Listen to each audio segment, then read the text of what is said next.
Y nos vamos para el norte, nos vamos para Tucumán, que registró la mayor cantidad de muertes también, al igual que Rosario, en el día de hoy por COVID-19. Y para ello estamos nuevamente en comunicación con el compañero médico Juan Paz. ¿Me escuchás, Juan? Hola, Damián, ¿cómo estás? ¿Qué tal? Muchas gracias por conversar una vez más con nosotros.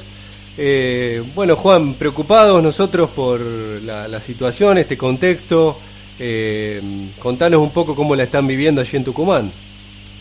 Bueno, Damián, muchas gracias por la invitación. La verdad que siempre es un placer hablar con vos y conversar.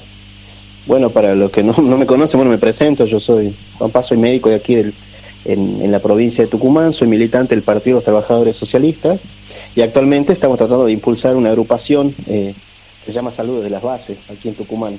Ajá. Y bueno, y nosotros con nuestros compañeros venimos muy afligidos, porque en Tucumán el 85% del total de los casos se dieron en 4 semanas, es decir que en términos comparativos, con las curvas de ascenso en la cantidad de casos y de muertos, está superando incluso a Capital Federal.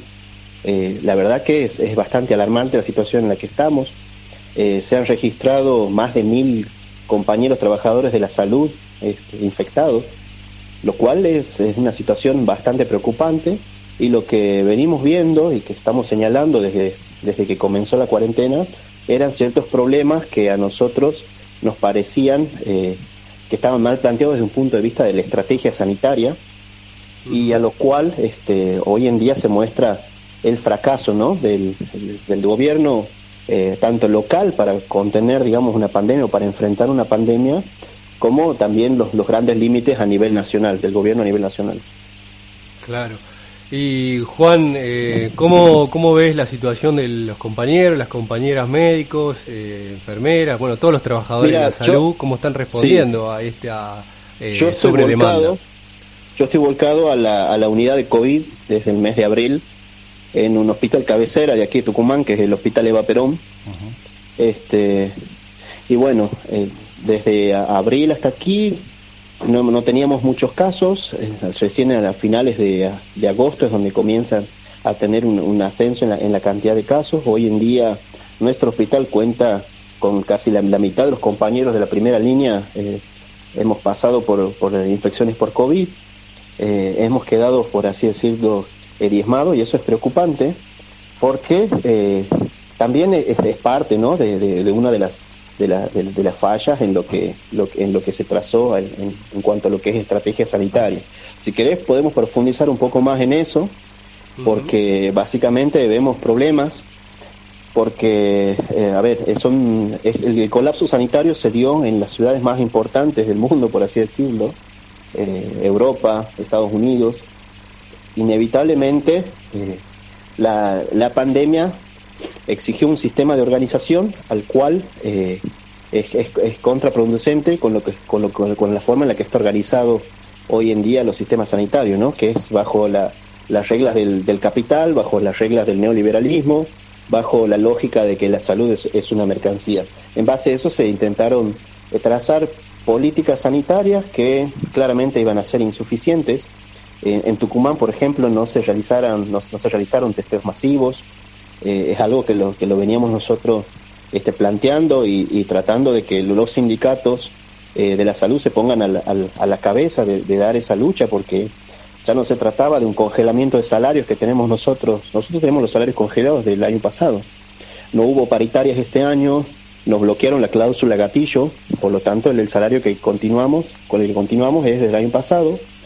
Entonces nosotros planteábamos a los sindicatos que no es suficiente con una lucha salarial y sindical pura, sino lo que estaba en juego era nuestra salud.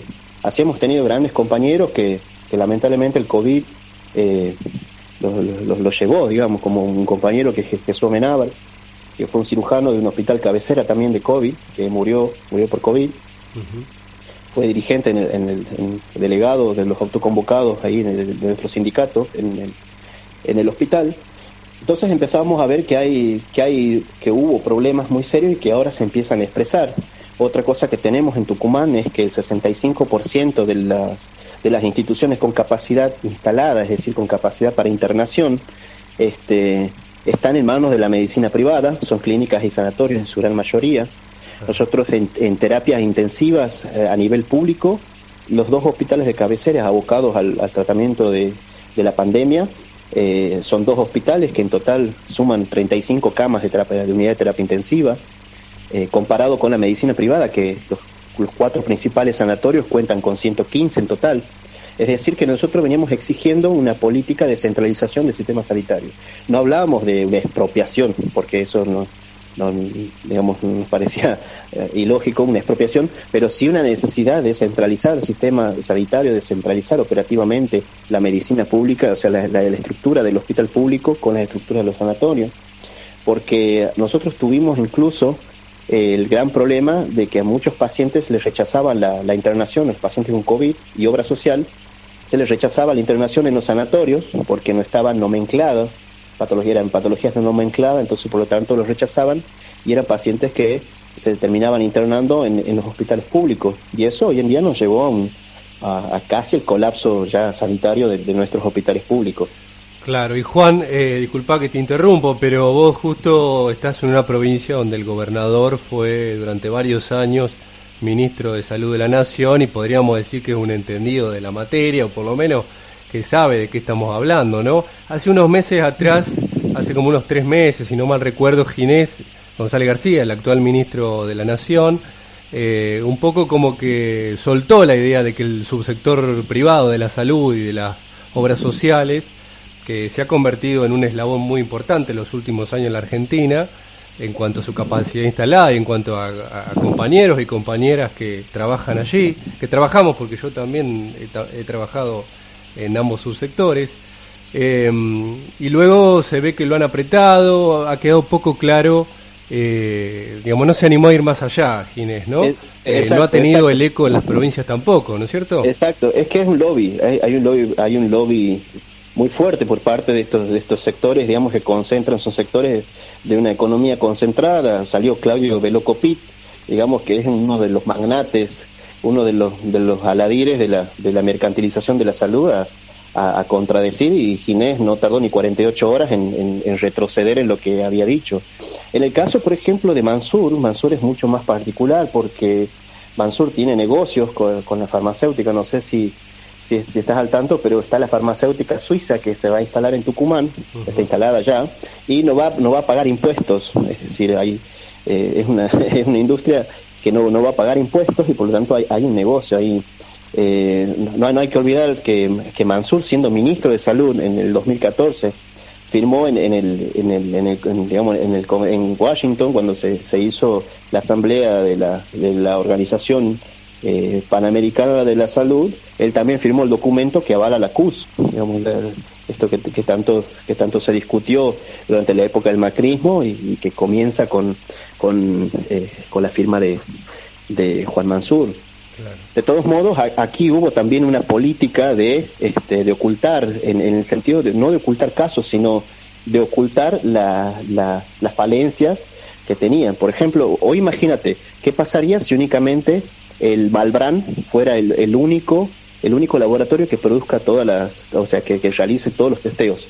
Sería inviable, digamos.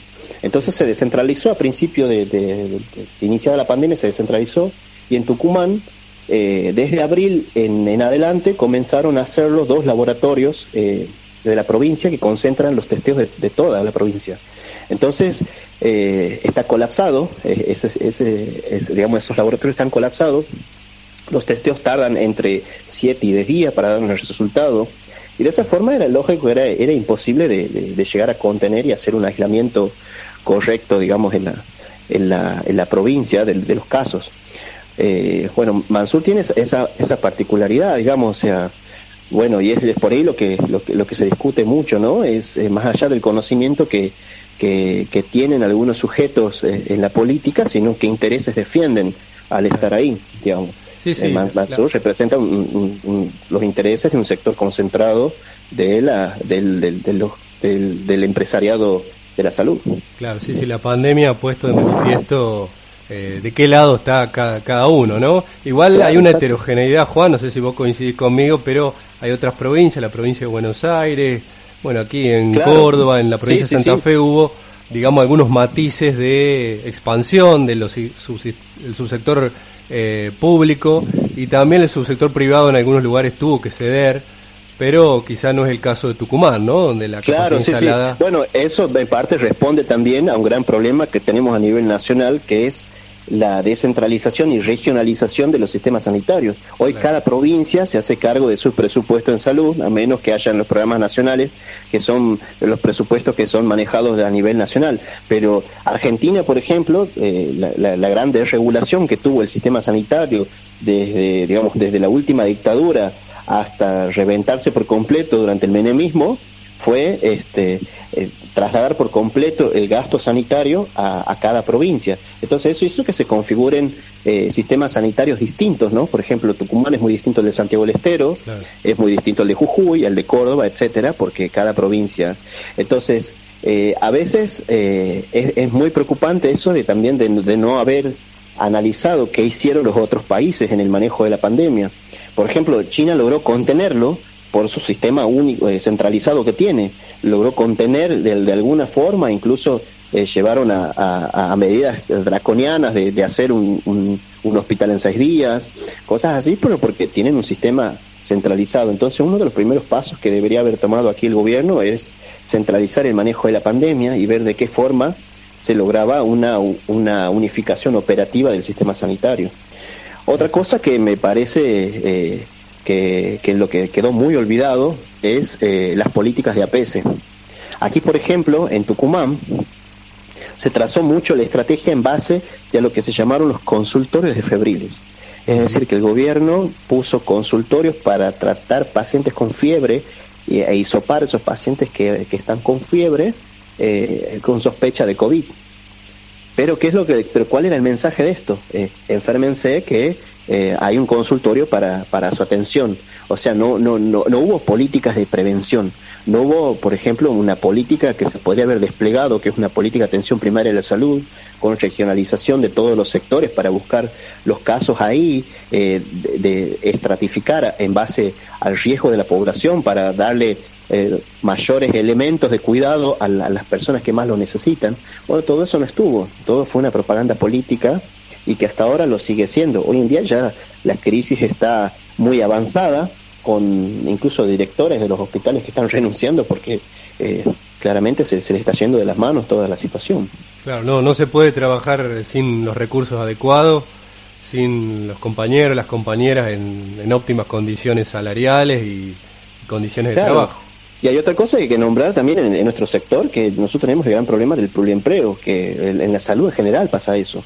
Salís de un hospital, te metes en otro, salís de ese hospital, te metes en un sanatorio a trabajar, y eso sucede porque los salarios son bajos. Entonces buscas 3 trabajos, 2 trabajos como mínimo tienen aquí la gente que trabaja en salud, como mínimo 2 trabajos, entonces el riesgo de exposición es mucho mayor. Entonces no se pensó en distribuir el recurso humano, por ejemplo, de distribuirlo de una forma más racional. Es decir, bueno, determinados trabajadores por el mismo sueldo que están cobrando entre la medicina privada, entre el sector privado y el sector público, este sueldo lo hacemos uno para que trabaje en un solo lugar. Esas cosas no existió una planificación concreta en función a las necesidades de la población y en función a las necesidades de los trabajadores de la salud, que a nosotros nos permitan realmente enfrentar y poner el cuerpo con toda seguridad, digamos, a enfrentar la pandemia. Claro. Bueno, Juan, te agradecemos, se nos está por terminar el programa, muy interesante la charla, el planteo que nos haces desde Tucumán, que no es muy distinto a lo que está sucediendo en el resto de las provincias, en donde hoy el eje que intenté mostrar fue esta expansión de la pandemia en las principales capitales, en el interior, a lo largo y ancho de la geografía nacional. Te mando un abrazo. Sí. Te digo, gracias por el espacio y bueno, la verdad que sí, uno de los grandes problemas es esto, la mercantilización de la salud y en las principales ciudades van a aumentar la cantidad de casos por la conglomeración y por la forma en la que se da la economía, digamos, porque esto sigue a la economía. Y a esto hay que sumarle también ahora un nuevo conflicto que se nos viene, que es el traslado de la construcción de las megas granjas y las megas granjas porcinas en Argentina. Si avanza el acuerdo entre el gobierno nacional y China, vamos a hacer el próximo foco de la pandemia, lo vamos a tener aquí en Argentina. Seguramente. Bueno, Juan, te mando un abrazo grande y en otro momento seguiremos la charla. Sí, cómo no, Damián. La verdad que, bueno, me alegra escucharte. Hace mucho que no hemos visto, así que, bueno, te mando un abrazo grande y seguir para adelante con el programa. Un gran afecto para todos ustedes. Chao. Chao, chao.